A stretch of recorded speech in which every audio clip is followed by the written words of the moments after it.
everyone. This is episode 4 of #NeverAlone. As we mentioned on the last episode that we were going to do the topic OCD, but we didn't have a good enough response, so we've now swapped to the topic BPD. You may notice we don't have Jordan with us today. Unfortunately, she's unwell, and it is her birthday, so happy birthday, Jordan. I've lucky to have Mark as our co-host and is now our regular in-house specialist.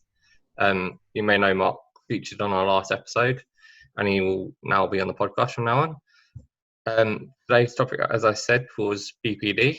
Sorry, to find the definition of borderline personality disorder. Let me see. So, borderline personality disorders, a mental disorder characterized by unstable moods, behavior, and relationships.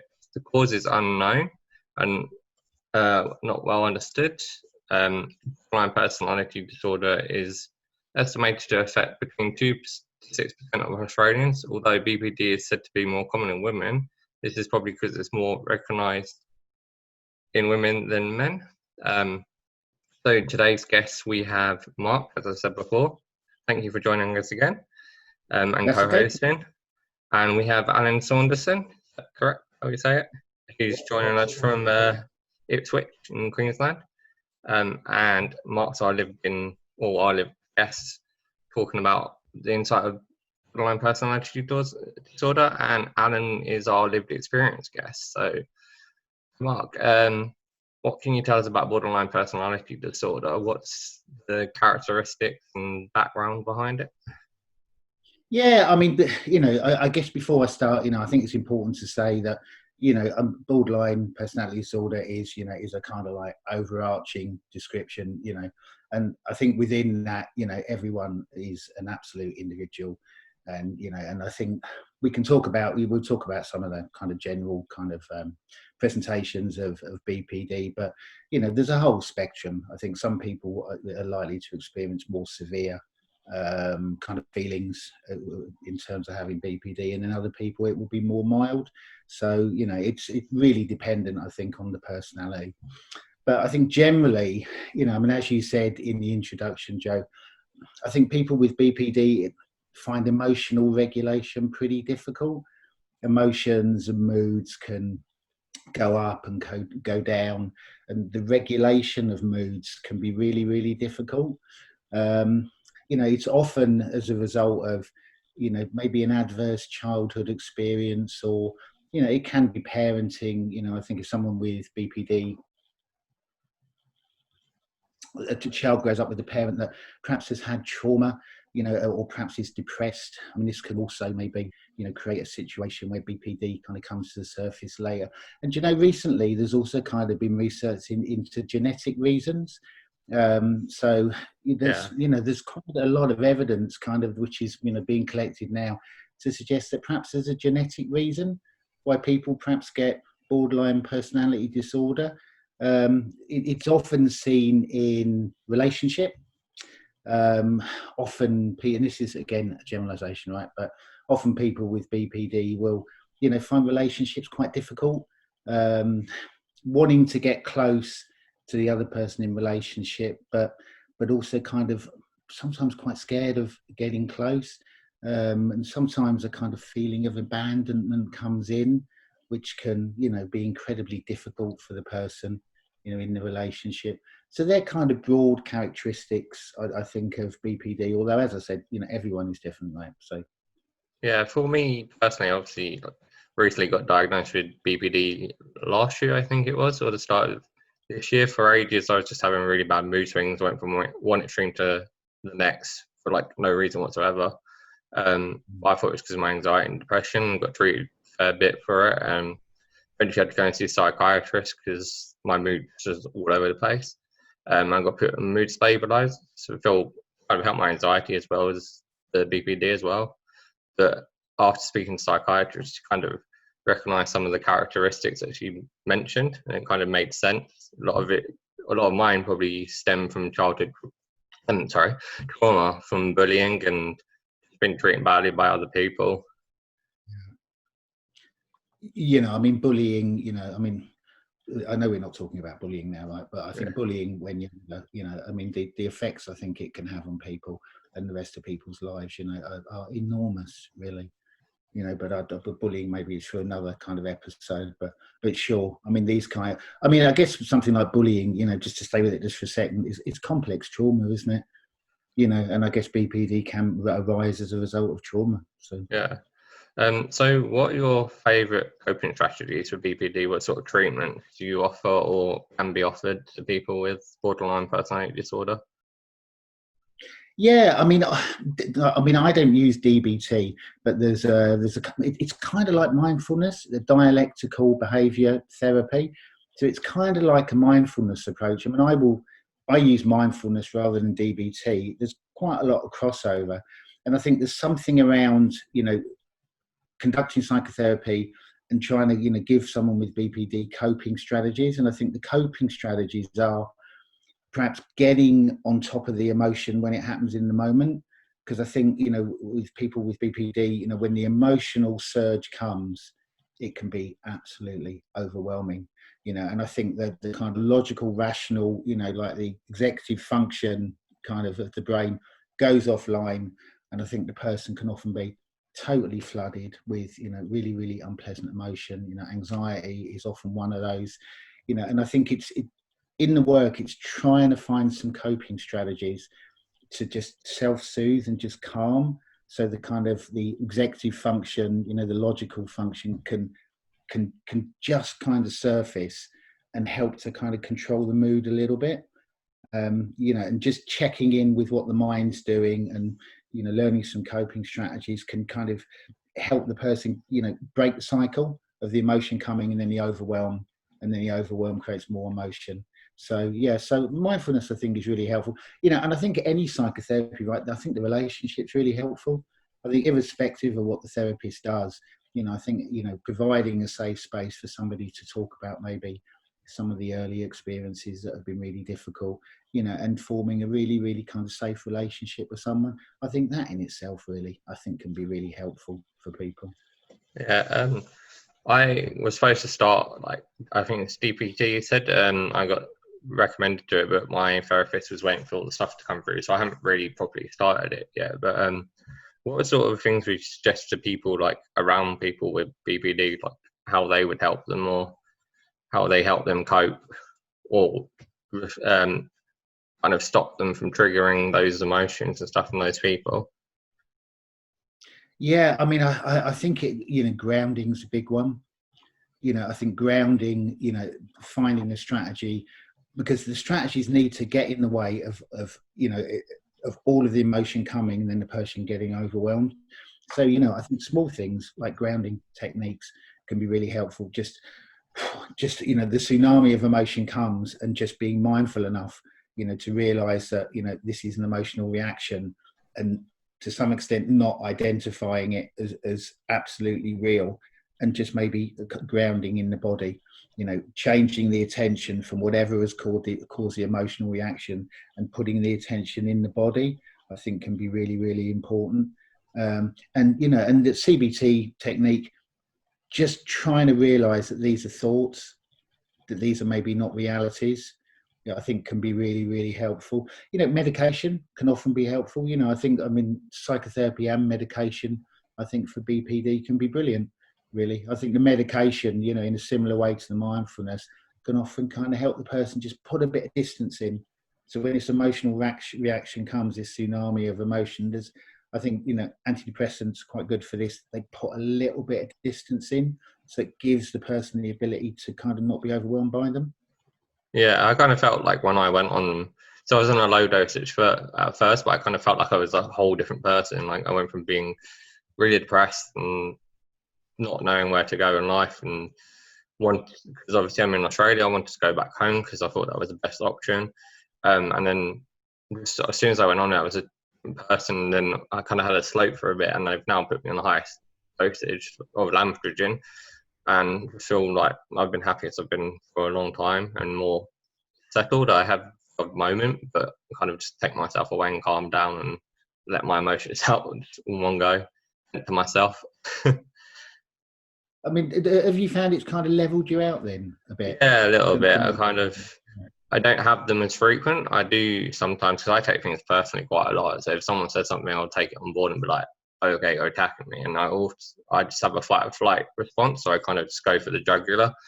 I'm not doing it as much. I kind of think before I speak a lot, which I've noticed in myself. Yeah. And I guess in the same way as mindfulness, right? I guess you're saying you've just created a bit of space between the trigger and the reaction. Yeah. So previously, someone might have said something bad, and and that obviously can associate maybe to the bullying, and then you'd react. But I guess with the with the medication, you can just take a breath, and then decide maybe what you're going to do, rather than kind of the trigger and the emotional reaction just coming in with little control. Yeah, and I kind of noticed also before I got diagnosed, my mental state was, I was very rarely off sick and hardly ever off work when I was back in London, and then moved back here and I was off work a lot, and I was kind of just saying, no, I don't want to work, I feel sick, which is really uncommon with me because I'm very, you probably know yourself, I was very rarely off work. Yeah, sure. And then when I got diagnosed, it kind of makes sense. It was my mental state that was making me unwell. I felt really unmotivated, and then as soon as I went on medication, I was more motivated to do stuff. Obviously, start with the podcast. I'm doing my film stuff as well, and photography, and not like that wall that's saying I don't want to go out in case the worst happens or I can't get home. Like, whatever happens from now. So it kind of shrunk your life in a way. But now it's just you just to open up and kind of start living the life that you want to live, less anxiety, and kind of more forward movement, I guess, in a way. And I guess the creativity is good as well. I mean, you're really creative, aren't you? You've got a lot to give, and I get, that I think that can be therapeutic. In fact, you're doing it, and even the working with the adults with learning difficulties and stuff. I mean, it's really, I think it helps, doesn't it? It's very rewarding. Yeah. It makes you look like, they've got disabilities, and their life could be a lot worse than ours, but they don't look at it that way. They look at life from a positive light and don't let it hold them back. So have you got anything else like you want to add about BPD, and then we'll hand over to Alan and we'll hear his story? I mean, just that, I mean, I think as with any, difficult kind of, mental health issue, we all kind of experience mental health issues kind of in our lives, I mean, the working through it and getting on top of it, can really lead somebody to, to be in a position where there's a lot of personal growth. So, but it is incredibly difficult. But I think once, it's gone on top of, I think there's often a spurt of personal growth as a result of the suffering. So, but happy to move on to Alan. Yeah. Okay. So our next guest is ALLAN SAUNDERSON, who is our lived experience guest with BPD. Thank you for joining us. And tell us a bit about your background. Yeah, thanks for the invite to come and have a chat. I think I've got to admit straight up, first off, that I have BPD, but I have always seen my understanding of BPD as bipolar disorder. So I think I might have led you up the garden path. I've been diagnosed with bipolar disorder, but a lot of the things that Mark and yourself have said, like the mindfulness, the grounding, and that sort of stuff, definitely I can identify with. And the last thing that Mark said there about personal growth, in my story, I had a manic episode, must be 8 years ago now. And definitely it was a traumatic sort of time in my life, I guess. But it's definitely helped me to personally develop myself and move on and develop. So, So I'm not sure if you wanted to keep talking if I don't have the BPD borderline personality. Talking. Similar characteristics anyway, so... that's what I was thinking. Yeah, I mean, there's a crossover for sure, I think.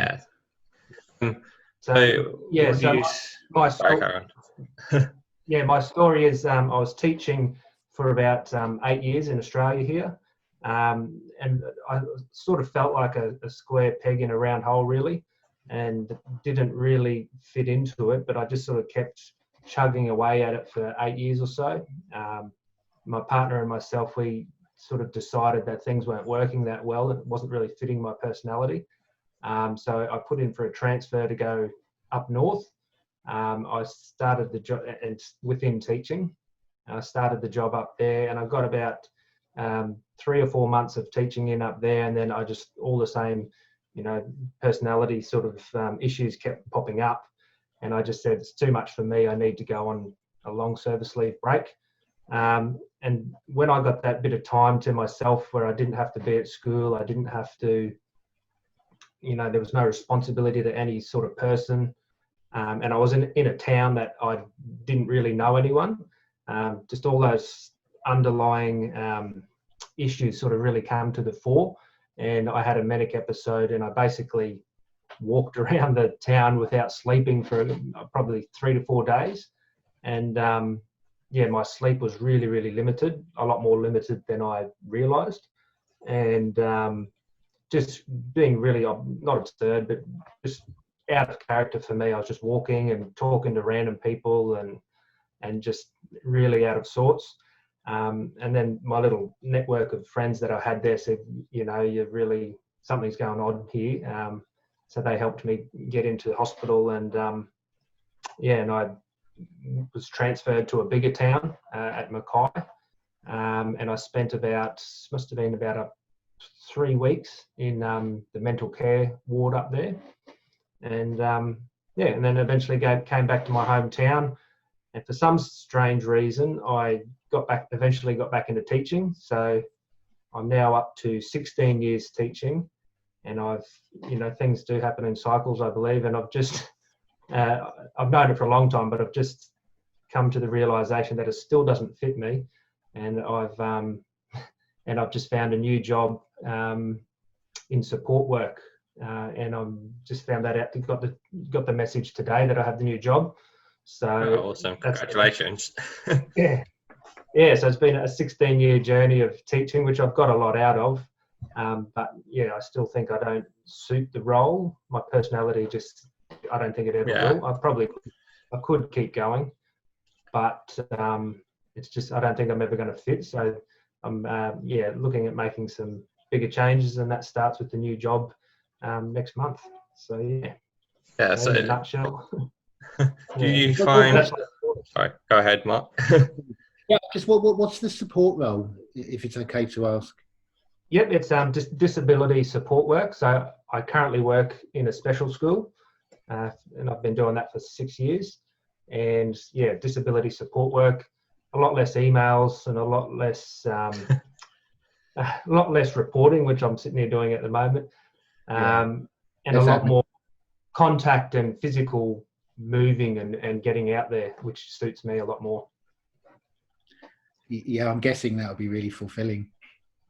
I know my job at the special school, being a teacher there, is very fulfilling, but it's just the pressures of being a teacher. To me at the moment, they're just not worth it. I'm moving on to another job that I hope is fulfilling, and a few more years down the line, I'm looking at getting into marketing and videography, which keeps coming up for me as something that I enjoy. So that's my direction for the future. Yeah. Do you find like kind of a repetitive cycle that could trigger the episodes at all with your bipolar? Or? Yeah, so I seem to go in about 6 month cycles. I don't know if that's medically recognised or anything, but I go for 6 months, and then I just have a really manic, like a high sort of episode. But I'm sort of aware enough socially that I don't let it be that visible. I know how to socially look normal, if that's a thing. Yeah. And so I look normal, but my mind is really traveling fast, and I'm sort of experiencing a lot of really odd things. That might last for a couple of weeks. My girlfriend, she would definitely notice, but then I'll get back into the swing of life, and then I have down periods which might last 1 to 2 weeks, and they're sort of probably a lot lower than just your normal depression. They get quite low, and on that end of the scale, I'm pretty good at knowing how to not look depressed.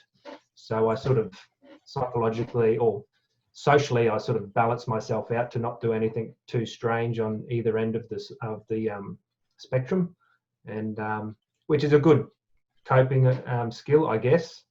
But long term, and as I'm discovering now, it's not a long-term solution. You have to address some of those underlying issues, and like I am at the moment, taking myself out of quite a comfortable job into something else, so that I don't get those 6 monthly cycles of going a bit loopy.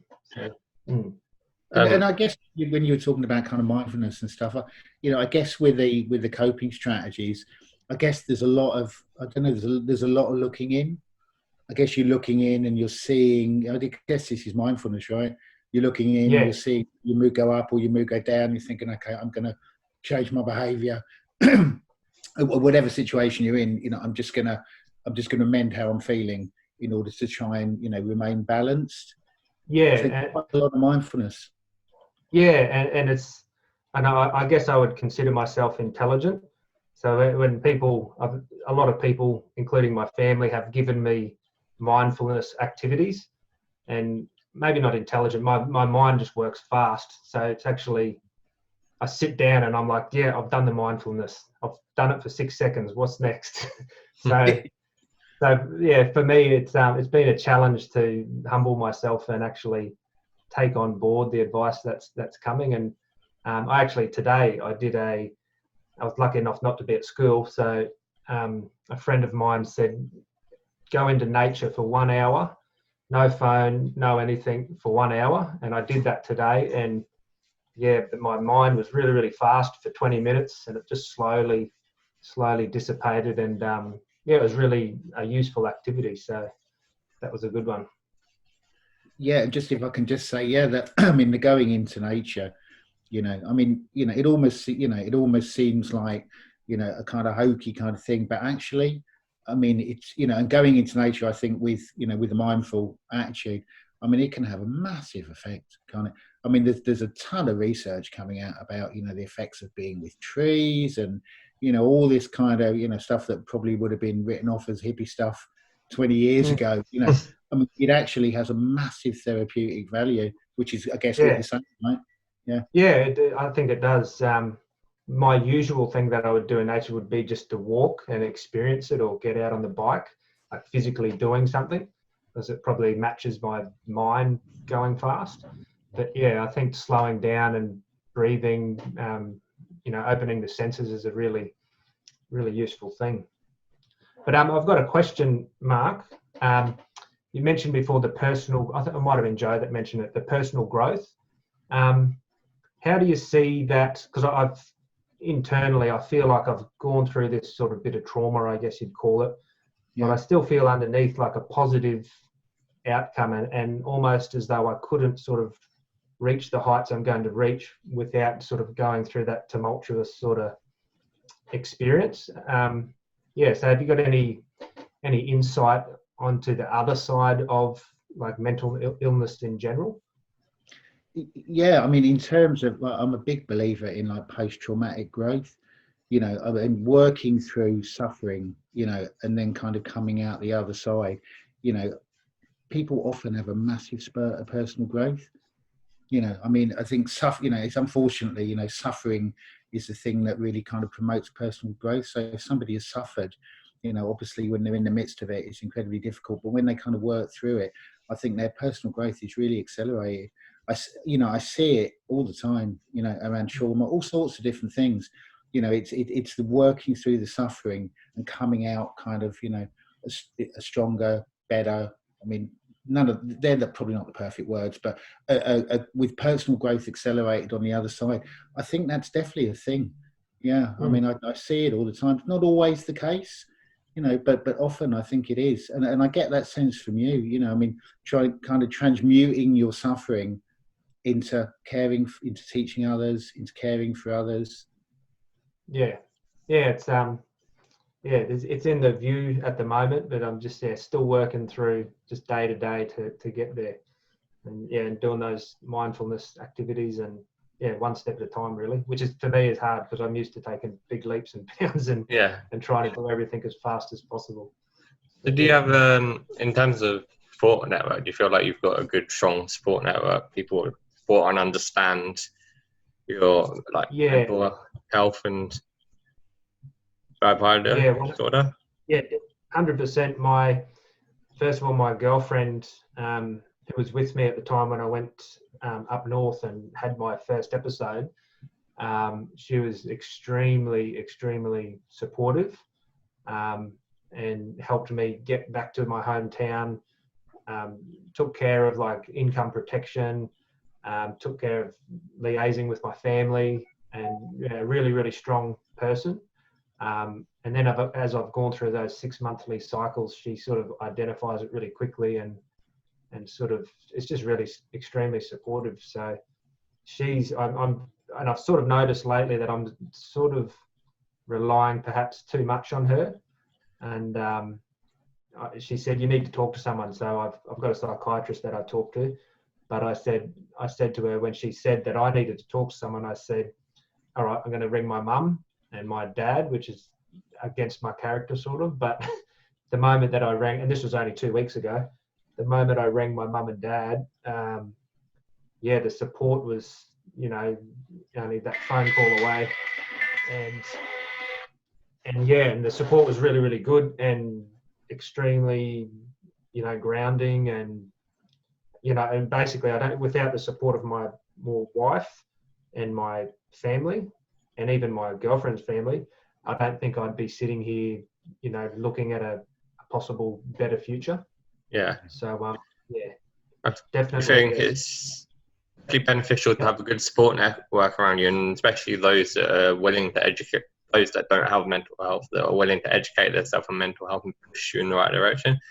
I would definitely feel like it's beneficial in my life as well. I've got the right people around me, and those that know about mental health, like my dad and one of my friends, they wanted to know more about it. And same with where I worked when I was back in the UK. They wanted to know, and they just said, look, if you have an anxiety attack, let us know, or we'll give you 5 minutes to yourself or something. But obviously you've got the other side with the people that don't want to educate themselves and just look at you different. And it does make you see people's true colours as well when you go through these sort of times. Yeah, and you've got your close support network, which is invaluable, but you've also got the wider network, and it's been a slow process for me to open up and let people know that I've been diagnosed with bipolar disorder, and at that I don't know what to call it, at that level, I sort of don't really care anymore what people think, and people generally don't care that I say that I've got bipolar. So it's generally speaking, and I guess I'm at a point in my life where if someone really did have an issue with it, it probably wouldn't worry me. So but it's good that, my wider network is still supportive. Maybe there is something therapeutic about, I guess it depends on the relationship, but the opening it up maybe is therapy. And you said about kind of, I don't know, was it quite difficult to, to kind of ask for help in terms of some of your extended network? Definitely. Definitely. It's taking, I think I'm slowly just getting better at it. Whether the problem's a big problem or a small problem that might turn into a big problem, I'm getting better at just asking for help. And the other teacher, as I said, Education Queensland has a group of psychologists that are on, or a group of therapists that are on call to talk, like a helpline basically. And to me, even 3 years ago, I would have just been like, nah, that's not for me. And then about a month ago, I actually used the service, and it's been a really valuable thing. So it's been part of my development to actually ask for help. So it's important. So just quick thing, we've got 9 minutes left. We'll just kind of slowly wrap up. Anything either of you both want to add at all about, or want to ask each other? Just like a quick 5 minute thing, and then we'll wrap up the episode. Okay. If I could just ask something, this is probably material for a whole new show, but I was just thinking about the asking for help and just looking at it from a gender perspective. This is possibly a bit of a generalisation, but I think it is often true. I think it's more difficult for us as men to kind of reach out and ask for help. It takes longer. There's something about the way men are conditioned, isn't it? Just be strong and just get on with it, and that I think maybe sometimes can be an impediment to asking for help. Definitely. I don't know whether that's I don't know whether that's either your. Like, you have to have a strong shell on the exterior, but you can't, and also on the interior. So if you show any sign of weakness, people will judge you and think you're less of a man or something just because you're different. Yeah. The don't cry thing growing up, and yeah, we're all conditioned like that, right? I mean, I think it's maybe changing a little bit, but I think it's got a way to go, really. Yeah. Hopefully there'll be a bit of change now that mental health is a bit more viewed in a positive or neutral, really. So say thank you to both our guests. Thank you, Allan, for joining us, and thank you for joining us again, Mark. Everyone's links, if you send us any links you have, Mark, we will put them in the description. Mark's links will be in the description too. Say thank you for watching and thank you for joining us. And hopefully we'll bring episode 5 to you guys soon. Anyway, thank you. Bye, everyone. Okay, fair. Good to meet you, Allan. Awesome.